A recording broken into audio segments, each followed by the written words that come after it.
Maka siapapun yang bercocok tanam di dunia dan ia menanam kebaikan di dunia, maka di akhirat dia akan menuai kebaikan. Maka siapapun dia yang menanam ke dalam kehidupan dunia dengan tanaman yang buruk, maka dia pun akan menuai keburukan di akhirat.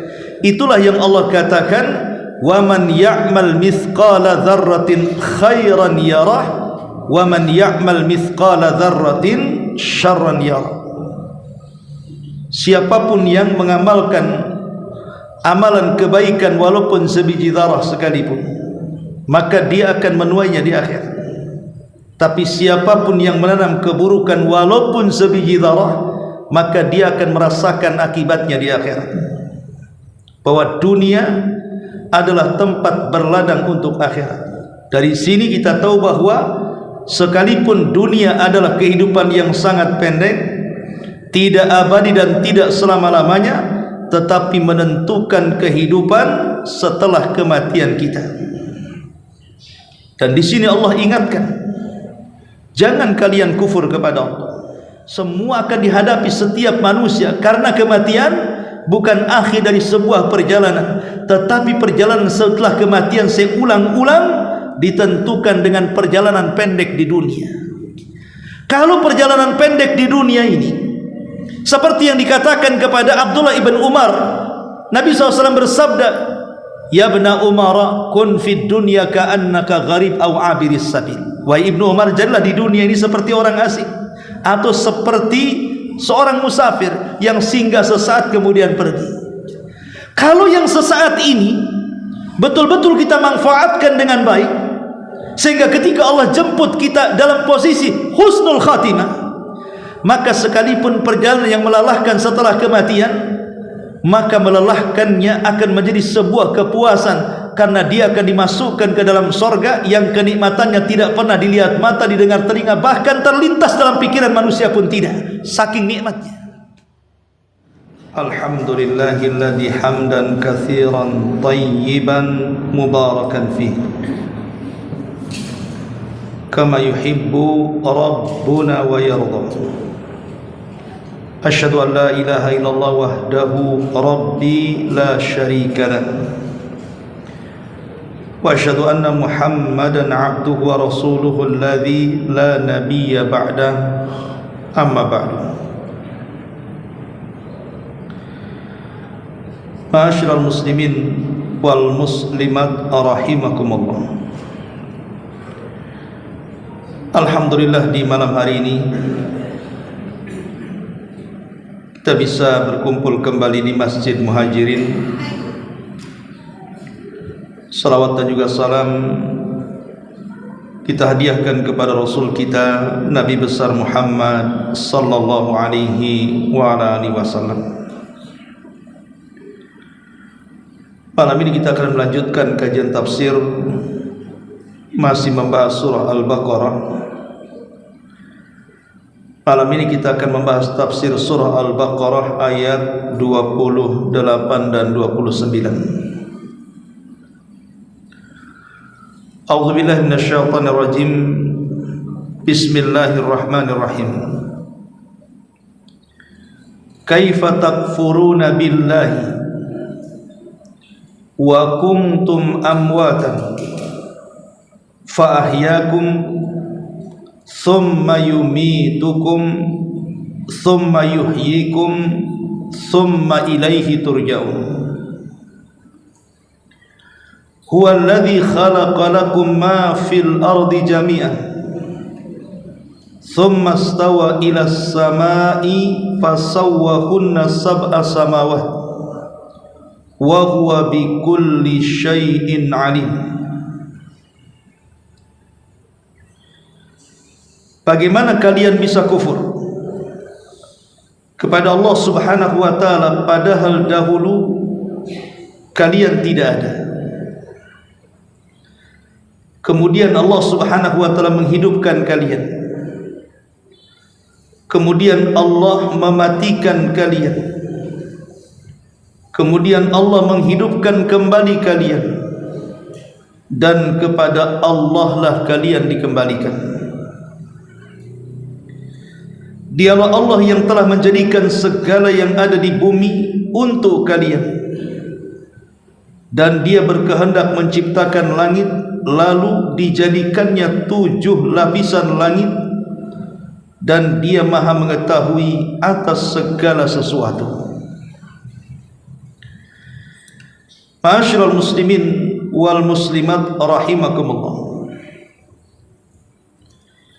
Di sini Allah Subhanahu wa taala menyebutkan dalam surah Al-Baqarah 28 kalimat 2 kata hidup. Allah mengatakan kaifa takfuruna billahi wa kuntum amwatan fa ahyakum summa yumitukum summa yuhyikum summa ilaihi turja'un. Bagaimana mungkin kalian bisa kufur padahal dulu kalian tidak ada, lalu Allah hidupkan kalian? Ini kata hidup pertama. Kemudian kalian dimatikan, kemudian kalian dihidupkan kembali. Di sini ada kalimat hidup yang kedua. Kemudian kepada Allah lah kalian akan dikembalikan. Yang dimaksud 2 kata hidup di sini, artinya kehidupan pertama adalah kehidupan dunia. Itulah kehidupan yang sekarang kita lalui. Adapun kehidupan yang kedua adalah kehidupan setelah kematian kita, baik alam barzah, alam kubur, ataukah setelah Allah kiamatkan dan kita dibangkitkan di padang mahsyar. Itulah kehidupan yang kedua. Adapun kehidupan yang pertama, kehidupan dunia. Kehidupan dunia ini adalah kehidupan yang sangat pendek, kehidupan yang tidak kekal dan tidak pernah abadi. Berbeda dengan kehidupan kedua, di mana kehidupan kedua setelah kematian adalah kehidupan yang kekal, kehidupan yang abadi, dan kehidupan yang selama-lamanya.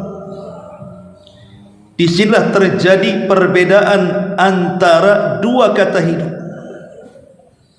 Kehidupan yang pertama kehidupan yang tidak kekal, dan kehidupan yang kedua adalah kehidupan yang kekal. Ma'asyiral muslimin yang dimuliakan Allah Subhanahu wa taala, tapi perlu diketahui, walaupun kehidupan dunia adalah kehidupan yang pendek dan kehidupan akhirat adalah kehidupan yang panjang, sampai ada istilah sependek-pendeknya kehidupan akhirat pasti dia panjang, dan sepanjang-panjangnya kehidupan dunia pasti dia pendek. Tetapi panjangnya kehidupan akhirat tetap ditentukan dengan pendeknya kehidupan dunia. Itulah yang diistilahkan para ulama, ad-dunya mazra'atu lil akhirah, bahwa dunia ini sebenarnya tempat ladang bagi kehidupan kita akhirat. Maka siapapun yang bercocok tanam di dunia dan ia menanam kebaikan di dunia, maka di akhirat dia akan menuai kebaikan. Maka siapapun dia yang menanam ke dalam kehidupan dunia dengan tanaman yang buruk, maka dia pun akan menuai keburukan di akhirat. Itulah yang Allah katakan, wa man ya'mal mithqala dzarratin khairan yarah wa man ya'mal mithqala dzarratin syarran yarah. Siapapun yang mengamalkan amalan kebaikan walaupun sebiji zarah sekalipun, maka dia akan menuainya di akhirat. Tapi siapapun yang menanam keburukan walaupun sebiji zarah, maka dia akan merasakan akibatnya di akhirat. Bahwa dunia adalah tempat berladang untuk akhirat. Dari sini kita tahu bahwa sekalipun dunia adalah kehidupan yang sangat pendek, tidak abadi dan tidak selama-lamanya, tetapi menentukan kehidupan setelah kematian kita. Dan di sini Allah ingatkan, jangan kalian kufur kepada Allah. Allah Subhanahu wa taala ingatkan dalam ayat ini tentang sebuah kenikmatan besar bagi manusia. Manusia itu dulunya tidak ada. Makanya Allah mengatakan dalam surah Al-Insan ayat pertama, hal ata 'alal insani hinun minad dahri lam yakun syai'an madhkura. Bukankah pernah datang kepada manusia waktu di mana ketika itu belum ada yang merupakan sesuatu yang mampu disebut namanya. Artinya bahwa dulu alam semesta ini tidak ada, bukan hanya manusia, alam semesta tidak ada. Yang ada hanya Allah Subhanahu wa taala. Makanya ketika Nabi SAW ditanya, "Aina Allah qabla an yakhluqas samawati wal ardh?" Sebenarnya di mana Allah? Saat Allah menciptakan langit, sebelum Allah menciptakan langit dan bumi itu Allah di mana? Maka Nabi SAW mengatakan, kana Allahu fi ama. Allah berada di ama. Ama itu artinya sesuatu yang tidak ada kecuali hanya Allah Subhanahu wa taala saja. Baru kemudian Allah Subhanahu wa taala menciptakan makhluk pertama, air dan juga arasy. Kemudian setelah Allah menciptakan air dan arasy, baru kemudian Allah Subhanahu wa taala menciptakan kolam. Di sini Allah Subhanahu wa taala katakan, wahai kolam, catatlah segala sesuatu yang akan berlaku. Maka kolam pun kemudian mencatat segala sesuatu di sebuah papan yang disebut dengan Lauhil Mahfuz, yang akan berlaku sejak ditulisnya sampai hari ini, bahkan sampai kiamat dibangkitkan, bahkan sampai manusia masuk ke dalam neraka dan sorga. Semua sudah dicatat. Baru setelah itu Allah Subhanahu wa taala menciptakan makhluk yang lain, kursinya, sorganya, nerakanya. Baru kemudian Allah menciptakan langit dan buminya selama 6 hari. Setelah itu Allah Subhanahu wa taala menciptakan makhluk-makhluk yang berakal. Di sana ada para malaikat, di sana ada kalangan jin, dan di sana ada manusia, diawali dengan Adam alaihi salatu wassalam. Inilah yang Allah katakan, kaifa takfuruna billah wa kuntum amwatan. Bagaimana kalian bisa kufur kepada Allah? Kalian dulu tidak ada, kita semua tidak ada, bumi langit tidak ada. Kemudian Allah Subhanahu wa taala ciptakan satu persatu. Baru kemudian Allah mengatakan fa ahyakum, baru Allah hidupkan kalian. Tentu manusia pertama yang Allah hidupkan adalah Nabi Allah Adam alaihi salatu wassalam, yang sebelumnya Allah telah ciptakan malaikat dan juga kalangan jin, karena mereka makhluk yang berakal yang lebih dulu diciptakan sebelum manusia, sebagaimana susunannya berdasarkan sabda Nabi, khuliqatil malaikatu min nur wa khuliqatil janna min marijim min nar wa khuliqa Adam mimma wusifa lakum. Diciptakan malaikat itu dari cahaya, diciptakan jin itu dari ujung nyala api, dan diciptakan Adam sebagaimana tadi disifatkan kepada kalian, maksudnya dari tanah. Dari hadis ini menunjukkan ada urutan tartib siapa dulu yang diciptakan. Pertama malaikat, kemudian jin, dan yang terakhir manusia. Dimulai dari Adam alaihi salatu wassalam, kemudian istrinya Hawa, dan dari keduanya lahirlah keturunan sampai hari ini, bahkan sampai kiamat dibangkitkan. Allah katakan, kaifa takfuruna billah, bagaimana kalian bisa kufur kepada Allah? Wa kuntum amwatan, dulu kalian tidak ada. Fa ahyakum, kemudian kami hidupkan kalian. Kita ini dari tidak ada menjadi ada. Akan tapi ada perbedaan antara penciptaan Adam dengan turunannya. Kalau Allah Subhanahu wa taala menciptakan Nabi Adam, dimulai dari jasadnya dulu. Setelah jasadnya dibentuk, di mana Allah Subhanahu wa taala merintahkan malakul maut untuk mengambil seluruh tanah yang ada di bumi berdasarkan sifat dan bentuk serta warna tanah. Jadi ambilnya dari sifat-sifat tanah, ada tanah yang keras, ada tanah yang lembut, yang lembek dan yang semacamnya, termasuk juga warnanya, ada warna putih, hitam, merah dan sebagainya. Baru tanah-tanah ini diangkat ke langit.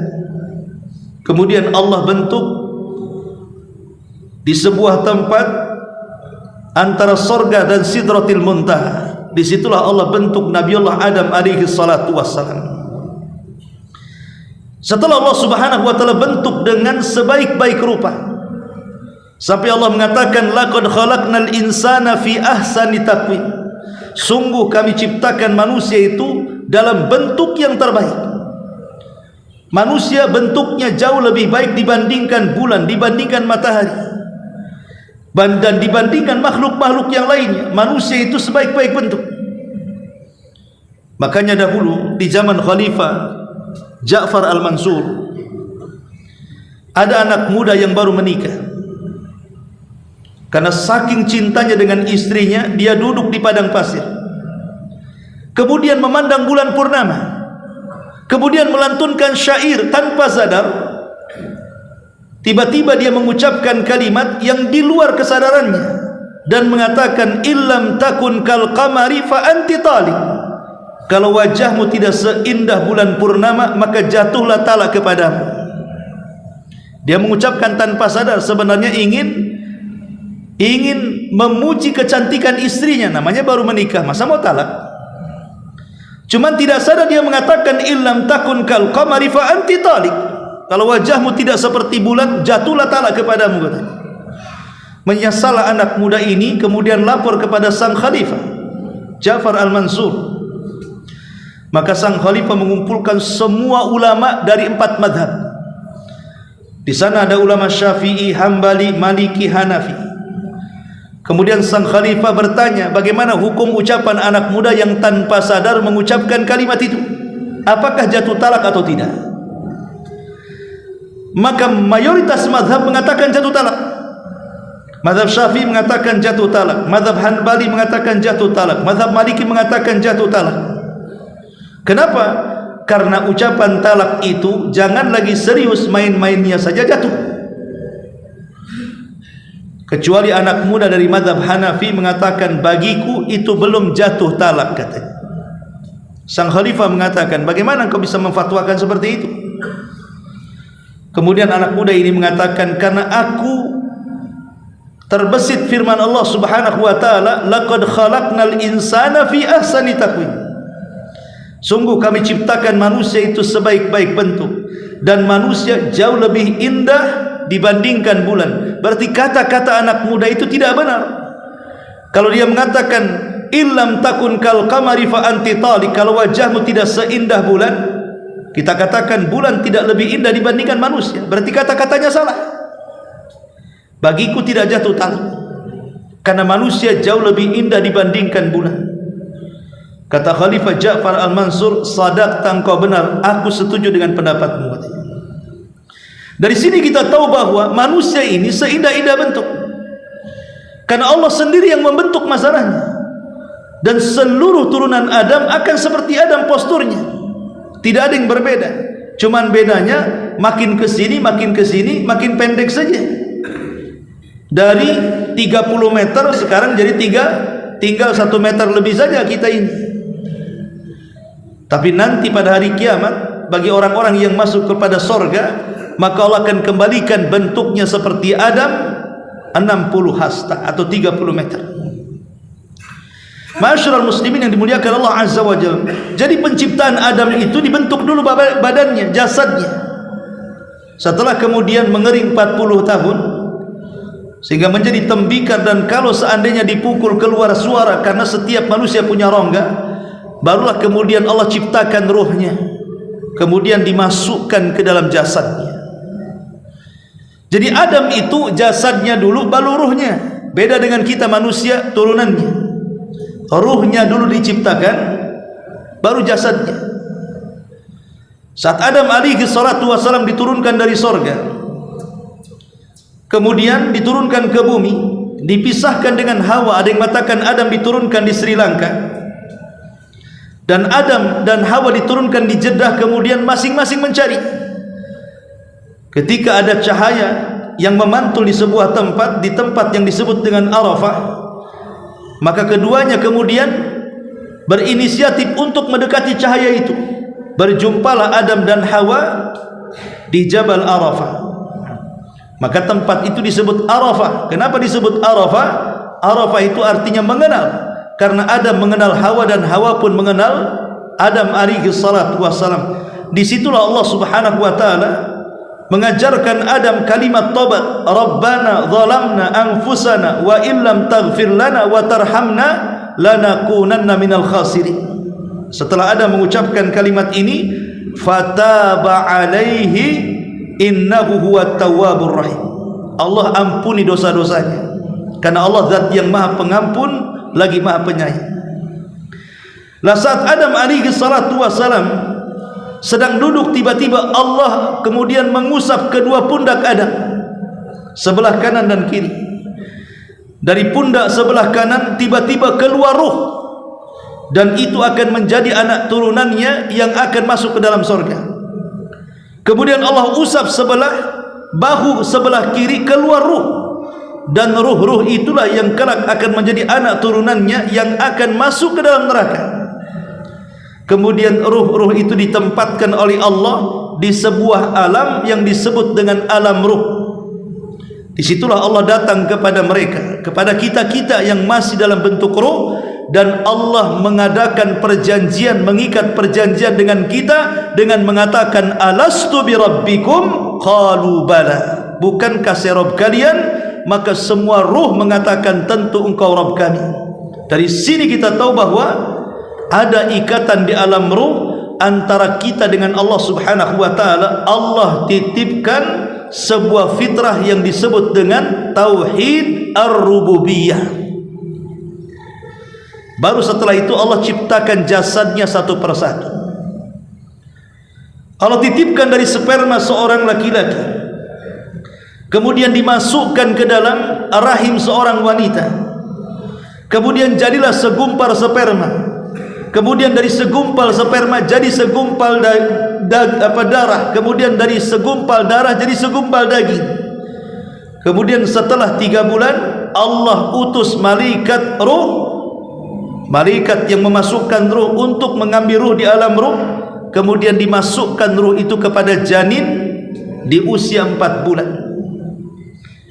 Maka kemudian janin itu hidup karena sudah dimasukkan ruh di situ.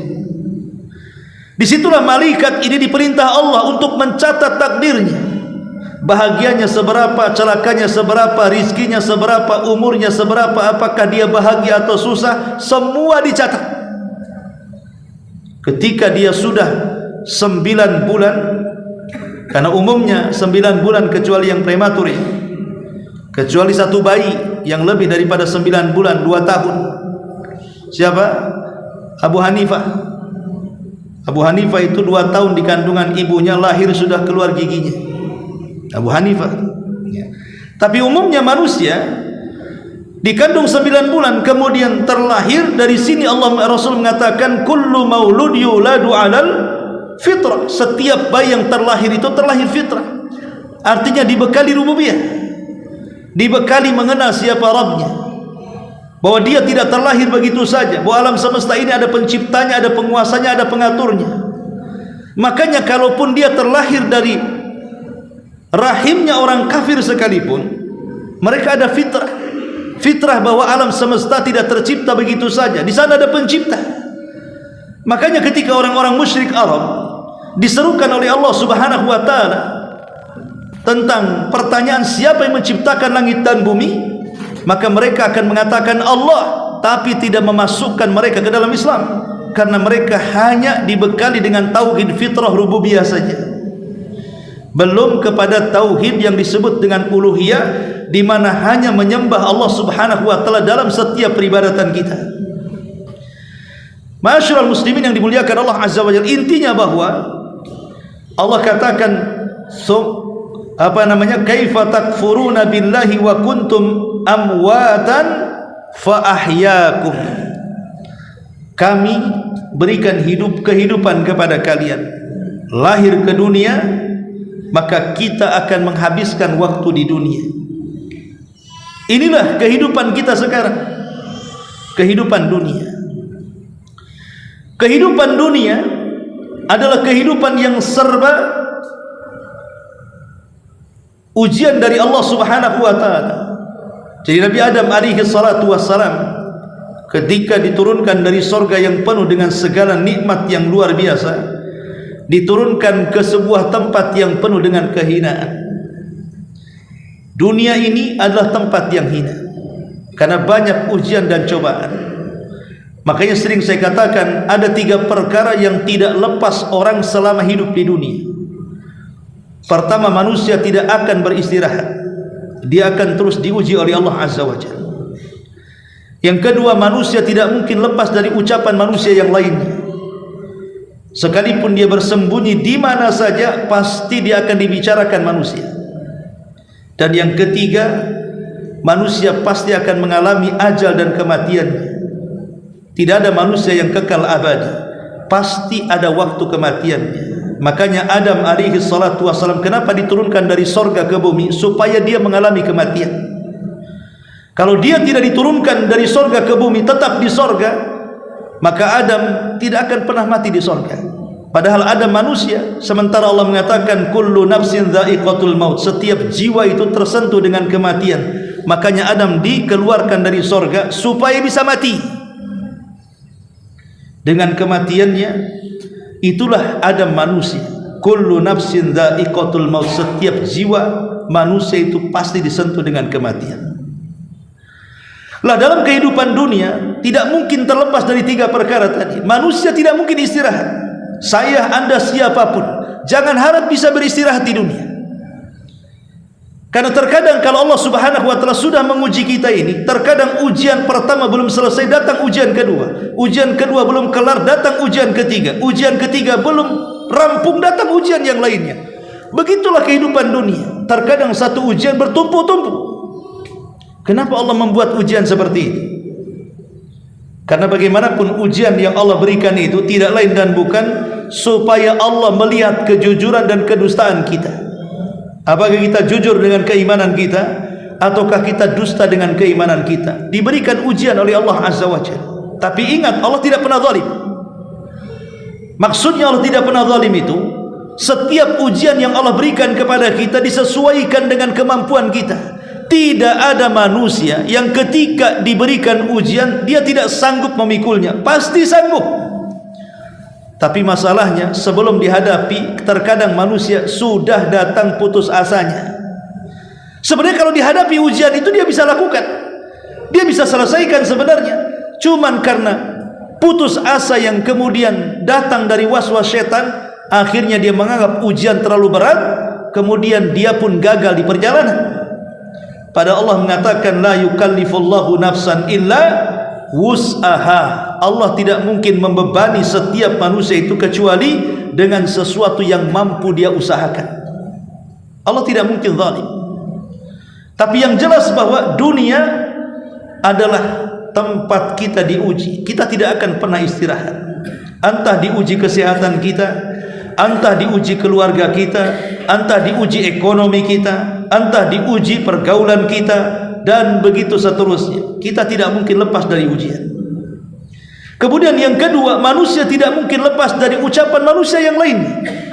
Sesuci apapun manusia, tetap dibicarakan keburukannya. Maryam bintu Imran, wanita suci, tidak pernah keluar dari mihrabnya.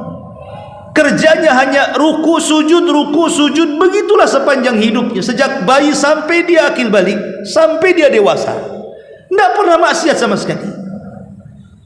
Ketika Allah Subhanahu wa taala mengutus Jibril untuk menitipkan ruhnya Isa di perut Maryam, mulailah kemudian Maryam bunting, tidak jelas siapa ayahnya.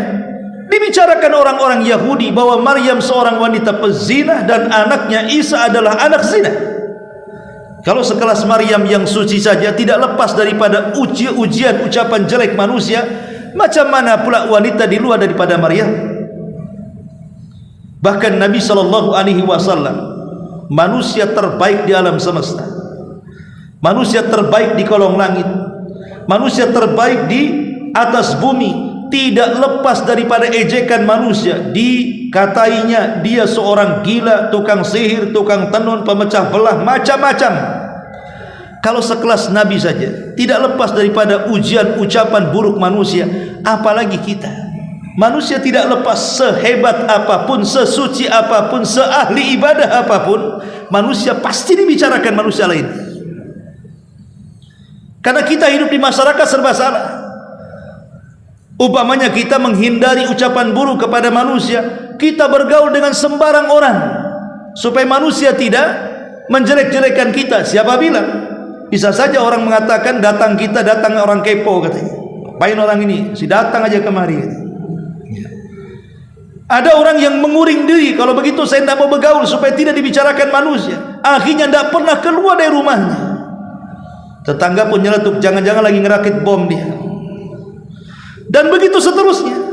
Dimanapun manusia, sekalipun di hutan belantara sekalipun, tidak lepas daripada ucapan manusia. Karena itu fakta kenyataan orang hidup di dunia tidak mungkin lepas dari ucapan manusia yang lain. Dan yang ketiga, manusia itu tidak lepas dari kematian. Siapa raja-raja yang masih bertahan sampai hari ini? Di mana Namrud? Di mana Firaun? Di mana Qarun? Di mana para nabi dan rasul? Semua sudah ada di bawah tanah. Semua raja-raja, orang-orang kaya, para pemimpin dunia yang sangat tenar dan terkenal popularitasnya, di mana mereka? Mereka sudah mati ditanam di dalam tanah, menunjukkan bahwa tidak ada manusia yang kekal abadi. Tidak ada manusia yang kekal abadi, sampai iblis sekalipun, yang mengatakan di hadapan Allah Subhanahu wa taala, fa'anzirni ila yaumi yub'atsun, ya Rabb, tangguhkan usiaku sampai kiamat dibangkitkan. Setelah kiamat, trompet tiupan sangkakala pertama Israfil ditiupkan, iblis pun mati. Tidak ada yang tidak tersentuh kematian. Selama kita di dunia pasti disentuh dengan kematian. Itulah yang Allah katakan, kaifa takfuruna billahi wa kuntum amwatan fa ahyakum thumma yumitukum thumma yuhyikum thumma ilaihi turja'un. Bagaimana kalian bisa kufur kepada Allah? Dulu kalian tidak ada, kami hidupkan kalian, kemudian kami wafatkan kalian. Setelah Allah ciptakan kita, Allah wafatkan kita. Walaupun nanti setelah kematian Allah hidupkan kita kembali. Ma'asyiral muslimin yang dimuliakan Allah Azza wa Jalla, kembali kepada dua kata hidup dalam ayat ini. Tadi saya sudah singgung bahwa kehidupan pertama bicara soal kehidupan dunia, kehidupan kedua bicara soal kehidupan setelah kematian kita, dan kehidupan pertama menentukan kehidupan kedua. Dan kita tahu bahwa kehidupan pertama adalah kehidupan yang sangat pendek dan tidak abadi. Kehidupan akhiratlah kehidupan yang selama-lamanya dan tidak akan pernah mengalami kematian. Tetapi yang ingin saya katakan, karena kita tahu bahwa hidup kita di dunia ini tidak akan lama dan akan disentuh dengan kematian, maka persiapkanlah kehidupan dunia ini untuk akhirat kita. Ali bin Abi Thalib radhiyallahu anhu pernah ditanya tentang makna daripada takwa. Salah satu definisi takwa yang disebutkan Ali bin Abi Thalib adalah al-isti'dad li yaumir rahil. Hendaklah kita persiapan untuk hari setelah kepergian kita dari dunia ini. Dahulu orang-orang Yaman nekat pergi haji tanpa bekal. Di zaman Nabi, dia pikir, kita ini kan berangkat haji, pasti di jalan Allah kasih rizki. Nekat nggak bawa bekal. Yaman ke Saudi ini cukup jauh. Saya aja naik bus 2 hari 2 malam dari Son'a ke Mekah ini. Ini jalan kaki, berapa hari coba. Nekat nggak bawa bekal. Alasannya apa? Kalau kita tujuannya ibadah, pasti Allah tidak menyanyiakan, pasti nanti Allah turunkan rizki di tengah jalan katanya. Nekat berangkat. Di tengah jalan kehausan, di tengah jalan kelaparan, sebagian mereka mati dan sebagian mereka ditolong orang. Akhirnya mereka pun sampai di Mekah dan melaksanakan haji. Perkara ini sampai kepada Nabi. Maka turun ayat kepada Nabi SAW, wa tazawwadu fa inna khaira zadit taqwa. Wa tazawwadu, berbekal kalian. Ngapain ibadah nekat-nekatan kayak gitu? Berbekal kalian. Makanya saya heran, ada orang haji pakai sepeda itu. Ini kayak orang Yaman tadi. Bisa saja nanti kehujanan, kepanasan, meriang di jalan, mati di jalan itu. Anda ini sedang haji atau sedang minta-minta di tengah jalan, akhirnya minta-minta ngemis. Sekarang kan lebih canggih, namanya ngemis online. Lah ini kenapa? Atau mungkin dijadikan konten saja. Sebenarnya dia tidak mau haji, sebenarnya dia sedang mengonten itu, mencari cuan dengan kontennya. Allah mengatakan wa tazawwadu, berbekal. Bekal, enggak mungkin tidak bekal, nanti mati di jalan. Tetapi walaupun demikian kata Allah, fa inna khaira zadit taqwa. Tetapi sebaik-baik bekal bukan makanan, bukan minuman, bukan pakaian, bukan rumah, bukan kendaraan, bukan tanah, bukan uang dan begitu seterusnya. Sebaik-baik bekal adalah ketakwaan kita kepada Allah Subhanahu wa taala. Itulah bekal yang bukan hanya menyelamatkan dunia kita sampai ke akhirat kita. Tapi kalau bekal uang, bekal makanan, minuman dan begitu seterusnya, itu hanya menyelamatkan kita di dunia saja. Tapi di akhirat belum tentu. Tapi ketakwaan itulah yang diperlukan. Fa inna khaira zadit taqwa. Ma'asyiral muslimin yang dimuliakan Allah Subhanahu wa taala. Allah Subhanahu wa taala mengatakan di sini, setelah kita mengalami kehidupan dunia, maka kita akan mengalami kematian. Bicara soal kematian, Nabi SAW mengatakan, aktsiru dzikra hadimil ladzatil maut. Perbanyak oleh kalian, kata Nabi, ingat akan sesuatu yang bisa menghancurkan kelezatan dan kenikmatan kalian di dunia, itulah kematian. Kematianlah yang menghancurkan kelezatan hidup. Betapa banyak orang-orang yang dari remaja berusaha ingin mendapatkan rumah megah, kendaraan mewah dan begitu seterusnya, semua sudah dicapainya, tiba-tiba dia tinggalkan itu semuanya.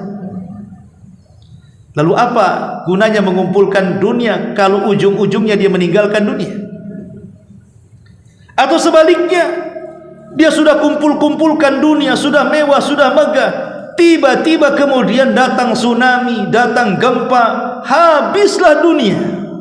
Dunia pun meninggalkan dia. Karena dunia itu cuma dua saja, kita yang meninggalkan dunia atau dunia yang meninggalkan kita. Lalu apa gunanya mengumpulkan kalau bukan untuk bekal kita untuk akhirat kita itu? Lah di sini Nabi SAW ingatkan soal kematian. Kematian itu yang menghancurkan kelezatan kalian. Saat mabuk lagi teler-telernya, mati, hilang senangnya. Saat berzina, naudzubillah, tiba-tiba kemudian mati, hilang lezatnya. Itulah kematian, bisa menghilangkan kelezatan dunia. Lah Nabi SAW ingatkan, perbanyak oleh kalian kematian. Pertanyaan pun muncul, kenapa kita harus mengingat banyak kematian? Kita akan hidup di dunia, ceritalah dunia. Kenapa cerita kematian? Nantilah kalau sudah mati, cerita mati. Kita ini masih hidup, cerita hidup saja. Kenapa Rasul mengatakan perbanyak? Ingat yang menghancurkan kenikmatan kalian, yaitu kematian. Kenapa kita disuruh ingat mati? Karena satu, kematian itu sebuah kepastian. Dua, datangnya tanpa pemberitahuan. Tiga, dia bukan akhir dari sebuah perjalanan. Dia sebuah kepastian. Datangnya pun tidak ada pemberitahuan. Dan dia bukan terminal akhir dari sebuah perjalanan. Ada perjalanan panjang yang akan melelahkan setelah kematian. Inilah kenapa kita disuruh mengingat kematian. Karena kematian sebuah kepastian. Tidak ada manusia pasti mati. Sehebat apapun hari ini, taruhlah sekarang ilmu farmasi berkembang, ilmu kedokteran luar biasa, ditemukan alat-alat canggih, ditemukan perobatan-perobatan farmasi yang luar biasa, yang dulu mungkin penyakit dianggap luar biasa, sekarang dianggap penyakit biasa karena sudah ditemukan obat-obatannya. Pertanyaannya, apakah kematian bisa ditangkal dengan operasi? Apakah kematian bisa ditangkal dengan obat-obatan? Apakah kematian bisa ditangkal oleh doktor-doktor profesor itu? Tidak. Idza jaa ajaluhu la yastakhiruna sa'atan wa la yastaqdimun. Ingat, ajal itu kalau sudah datang tidak mungkin mundur, tidak mungkin maju tuh. Pas waktunya. Jangan lagi orang sakit, orang sehat saja bisa mati. Jangan lagi orang-orang yang betul-betul berhati-hati, orang yang merasa aman dengan kematian, yang sudah hati-hati saja dia mati. Karena kematian itu tidak pernah pilih siapapun. Kalau di Lauhil Mahfuz sudah ditakdirkan kita mati, maka mati. Adapun sebab kematian itu macam-macam bentuknya. Kematian itu satu. Sebab boleh jadi macam-macam. Sebabnya kepleset, sebabnya jatuh, sebabnya ketabrak. Mati ya tetap mati. Mati itu cuma satu, keluar ruh dari jasad. Dan itu sudah ditakdirkan oleh Allah Subhanahu wa taala bahwa setiap jiwa itu mesti mengalami kematian. Sekalipun kata Allah, anggaplah kita benteng rumah kita ini dengan benteng yang kokoh, dengan satpamnya, penjaganya sampai kepada anjing gilanya. Tapi kalau datang malakul maut, semua bisa ditembusnya. Aina ma takunu yudrikumul maut walau kuntum fi burujim musayyada. Allah katakan dimanapun kalian berada, sekalipun di dinding benteng yang sangat kokoh sekalipun, kematian itu pasti akan menjemput kalian. Ingat, kematian sebuah kepastian, jangan pernah diragukan. Dan kematian itu antrian.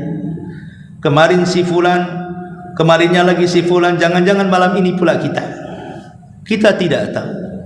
Karena kematian sebuah kepastian, jangan pernah diragukan. Yang kedua, datangnya tanpa pemberitahuan. Inilah yang dikhawatirkan dalam kehidupan kita. Belum lagi orang tobat sudah mati.